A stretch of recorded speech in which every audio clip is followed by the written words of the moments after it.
ಸಚಿವ ಸತೀಶ್ ಜಾರಕಿಹೊಳಿ ಅವರು ಮುಂದಿನ ಉತ್ತರಾಧಿಕಾರಿ ಅನ್ನುವಂತಹ ಚರ್ಚೆಗಳು ಕೂಡ ದೊಡ್ಡ ಮಟ್ಟದಲ್ಲಿ ಸುದ್ದಿ ಆಗ್ತಾ ಇರುವಂಥದ್ದು. ಸ್ವತಃ ಸಿಎಂ ಸಿದ್ದರಾಮಯ್ಯವರ ಪುತ್ರ ಯತೀಂದ್ರ ಸಿದ್ದರಾಮಯ್ಯವರ ಈ ಒಂದು ಹೇಳಿಕೆ ಸಾಕಷ್ಟು ಕೂಡ ಈಗ ಕುತೂಹಲ ಕೆಡೆ ಮಾಡಿಕೊಟ್ಟಿರುವಂಥದ್ದು. ಹಾಗಾದ್ರೆ ಸತೀಶ್ ಜಾರಕಿಹೊಳಿ ಅವರು ಮುಂಬರುವ ದಿನಗಳಲ್ಲಿ ಸಿಎಂ ಗಾದಿಗೆ ನಾಯಕತ್ವದ ಭಾಗವಾಗಿ ಯಾವ ರೀತಿ ಚರ್ಚೆ ಆಗ್ತಿದೆ, ಅಥವಾ ಬಹುಶಃ ಅಹಿಂದ ವರ್ಗದ ಹಿನ್ನೆಲೆಯಲ್ಲಿ ಅವರು ಮುಂದಿನ ನಾಯಕತ್ವವ, ಸೊ ಹೀಗೆ ಒಂದಷ್ಟು ಚರ್ಚೆಗಳಾಗ್ತಿರುವಂಥದ್ದು. ಇದ್ರ ಬಗ್ಗೆ ಮಾತನಾಡೋದಕ್ಕೆ ಸ್ವತಃ ಸತೀಶ್ ಜಾರಕಿಹೊಳಿ ಅವರು ಇದ್ದಾರೆ. ಅವರ ಹತ್ರ ಒಂದಷ್ಟು ವಿಚಾರಗಳನ್ನ ಮಾತಾಡೋಣ. ಸರ್, ನೇರವಾದಂಥ ಪ್ರಶ್ನೆ, ತಾವು ಸಿಎಂ ಸಿದ್ದರಾಮಯ್ಯವರ ಮುಂದಿನ ಉತ್ತರಾಧಿಕಾರಿ ಹೌದಾ? ಹೌದು, ಕರೆಕ್ಟ್ ಹೇಳಿ. ಅವ್ರು ಹೇಳಿದ್ದು ಸಿಎಂ ಅಂತ ಏನೋ ಎಲ್ಲಿ ಉಲ್ಲೇಖ ಇಲ್ಲ. ಅದು ಅಹಿಂದ ನಾಯಕತ್ವ ಅಂತ ಹೇಳಿದ್ದಾರೆ. ಅಹಿಂದದಲ್ಲಿ ನಾವು ಸುಮಾರು ವರ್ಷದಿಂದ ಕೆಲಸ ಮಾಡ್ತಾ ಇದ್ವಿ. ಅದಕ್ಕೆ ಯಾರ ಮುಂದೆ ಆಫ್ಟರ್ ಸಿದ್ದರಾಮಯ್ಯ ಯಾರು ಬೇಕೇ ಬೇಕು. ಸೊ ಅಂತ ಈಗಾಗಲೇ ರಾಜ್ಯದಲ್ಲಿ ಚರ್ಚೆ ನಡೀತಾ ಇದೆ. ಸೊ ಅಂಥ ಸಂದರ್ಭದಲ್ಲಿ ಯತೀಂದ್ರ ಅವರು ಕೂಡ ಹೇಳಿದ್ದಾರೆ, ನಮ್ಮ ತಂದೆಯವ್ರ ನಂತರ ಅವರೇ ಸೂಕ್ತ ಅಂತ. ಅದಕ್ಕಿನ್ನೂ ಕಾಲ ಬರಬೇಕು ಹೇಳಿದ್ದಾರೆ, ಕಾಲ ಕೂಡಿ ಬರಬೇಕು. ತಾವು ಕೂಡ ಸಿಎಂ ಸಿದ್ದರಾಮಯ್ಯ ಅವ್ರ ಜೊತೆ ಹಲವು ದಶಕಗಳ ಕಾಲ ಜೊತೆಯಲ್ಲೇ ಬಂದಿರುವಂಥದ್ದು. JDS ಇಂದಲೂ ಕೂಡ ಈ ಕಾಂಗ್ರೆಸ್ ಅಲ್ಲೂ ಕೂಡ ವೈಚಾರಿಕ ನೆಲೆಗಟ್ಟಲ್ಲಿ ತಮ್ಮದೇ ಆದಂಥ ಒಂದು ಕಾರ್ಯಯೋಜನೆಯನ್ನು ರೂಪಿಸ್ಕೊಂಡು ಮುಂದೂಡುತ್ತಾ ಇರುವಂಥದ್ದು. ಎಲ್ಲೊಂದು ಕಡೆ ಯತೀಂದ್ರ ಅವರು ಹೇಳಿರುವಂಥದ್ದು ಬಹುಶಃ ಭವಿಷ್ಯದ ಲೆಕ್ಕಾಚಾರದ ಭಾಗವಾಗಿ ಹೇಳಿದ್ದಾರಾ, ಹೇಗೆ ಅಂತ?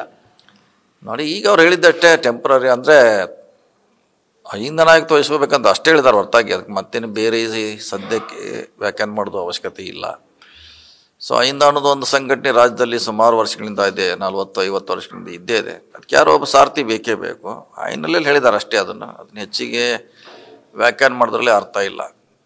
ತಾವು ಮುಂಬರುವ ದಿನಗಳಲ್ಲಿ ಅಹಿಂದವನ್ನ ಸಂಘಟನಾತ್ಮಕವಾಗಿ ಮುನ್ನಡೆಸ್ಕೊಂಡು ಹೋಗ್ತೀರಾ? ಈಗ ಹಿಂದೂ ಕೂಡ ಮಾಡಿದ್ವಿ, ಇವತ್ತು ಕೂಡ ಮಾಡ್ತಾ ಇದ್ವಿ, ನಾಳೆ ಕೂಡ ಅದನ್ನ ಮುಂದುವರಿಸ್ತೀವಿ. ಸೊ ಪ್ರಶ್ನೆ ಇರುವಂಥದ್ದು, DK ಶಿವಕುಮಾರ್ ಅವರು ಸಿಎಂ ಗಾದಿ ಮೇಲೆ ಕಣ್ಣನ್ನು ಇಟ್ಟಿದ್ದಾರೆ, ಸಾಕಷ್ಟು ಪ್ರಯತ್ನಗಳು ಮಾಡ್ತಿದ್ದಾರೆ, ನವೆಂಬರ್ ನಾನು ಸಿಎಂ ಆಗೇ ಆಗ್ತೀನಿ ಅನ್ನುವಂಥ ಆತ್ಮವಿಶ್ವಾಸದಲ್ಲಿದ್ದಾರೆ. ಹಾಗಾಗಿ ಯತೀಂದ್ರ ಸಿದ್ದರಾಮಯ್ಯ ಅವರು ಈ ಸಂದರ್ಭದಲ್ಲಿ ಈ ಸನ್ನಿವೇಶದಲ್ಲಿ ಹೇಳಿರುವಂಥ ಹೇಳಿಕೆ ಸಾಕಷ್ಟು ಕೂಡ ಈಗ ಒಂದು ನಿಮ್ಮ ಹೆಸರು ಮುಂಚೂಣಿಗೆ ಬರೋಕ್ಕೆ ಕಾರಣ ಆಗಿದೆ. ನೋಡಿ, ಯತೀಂದ್ರ ಅವ್ರ ಹೇಳಿಕೆಗೆ ರಾಜಕೀಯಗೂ ಅವ್ರ ಹೇಳಿಕೆಗೂ ಸಂಬಂಧ ಇಲ್ಲ. ಸ್ಪಷ್ಟವಾಗಿ 3-4 ಸಾರಿ ಹೇಳಿದ್ದೀನಿ, ಅದು ಅಹಿಂದಕ್ಕೆ ಸೀಮಿತವಾಗಿರುವಂಥ ವಿಚಾರ ಅಷ್ಟೇ. ಸೊ ಒಂದು ಈಗ ನಾಯಕತ್ವ ಬದಲಾವಣೆ ಅನ್ನುವಂಥ ಚರ್ಚೆಗಳು ಸಾಕಷ್ಟು ವ್ಯಾಪಕವಾಗಿ ಆಗ್ತಿದೆ. ಆ ರೀತಿ ಸನ್ನಿವೇಶ ಸಂದರ್ಭಗಳು ಸೃಷ್ಟಿಯಾಗಿದೆ ಕಾಂಗ್ರೆಸ್ ಅಲ್ಲಿ. ನೋಡಿ, ಅದಕ್ಕೆ ಹೈಕಮಾಂಡ್ ಸ್ಪಷ್ಟೀಕರಣ ಕೊಡಬೇಕಾಗ್ತದೆ. ಅವ್ರದ್ದು ಜವಾಬ್ದಾರಿ, ಅದು ನಮ್ದಲ್ಲ. ಸೊ ಈಗ ಸಿದ್ದರಾಮಯ್ಯ ಇದ್ದಾರೆ, ಸೊ ಅದು ಜವಾಬ್ದಾರಿ ಮುಂದುವರಿತಾರಂತ ನಮ್ಮೆಲ್ಲರ ಆಶೆ, ಇಂಗಿತ. ಸೊ ಅದನ್ನು ಬಿಟ್ಟು ಹೆಚ್ಚಿಗೆ ಹೇಳಲಿಕ್ಕೆ ಆಗೋಲ್ಲ ರೀ. ಅಲ್ಲ, ನಾಯಕತ್ವದ ಚರ್ಚೆಗಳು ಸಾಕಷ್ಟು ವ್ಯಾಪಕವಾಗಿ ಆಗ್ತಿದ್ರು ಕೂಡ ಯಾಕೆ ಹೈಕಮಾಂಡ್ ಮೌನಕ್ಕೆ ಶರಣಾಗಿದೆ? ನೀವು ಕೂಡ ಈ ಹಿಂದೆ ಒತ್ತಾಯ ಮಾಡಿದ್ದೀರಾ. ಸೊ ಹೈಕಮಾಂಡ್ ನಾಯಕರು ಈ ವಿಚಾರದಲ್ಲಿ ಸ್ಪಷ್ಟನೆಯನ್ನು ಕೊಡಬೇಕಾಗತ್ತೆ, ಮಧ್ಯಪ್ರವೇಶ ಮಾಡಬೇಕು, ಆಡಳಿತಾತ್ಮಕದ ಮೇಲೆ ಪರಿಣಾಮ ಬೀರುತ್ತೆ ಅನ್ನುವಂಥ ಮಾತನಾಡಿದ್ರೆ, ಆದ್ರೂ ಹೈಕಮಾಂಡ್ಗೆ ನಿಮ್ಮ ಧ್ವನಿಗಳು ಕಿವಿಯಾಗಿ ಕೇಳಿಸ್ತಿಲ್ವಾ ಅಂತ? ನೋಡಿ, ಚರ್ಚೆ ಆಗ್ತಾ ಇರೋದು ಇದರಿಂದ ಪಾರ್ಟಿಯಲ್ಲಿ ಇಲ್ವೇ ಇಲ್ಲ. ನೀವು ಹೇಳಿದಂಥ ಸಬ್ಜೆಕ್ಟು ಪಾರ್ಟಿಯಲ್ಲಿ ಚರ್ಚೆ ಆಗ್ತಾ ಇಲ್ಲ, ಔಟ್ಸೈಡ್ ಆಗ್ತಾ ಇದೆ.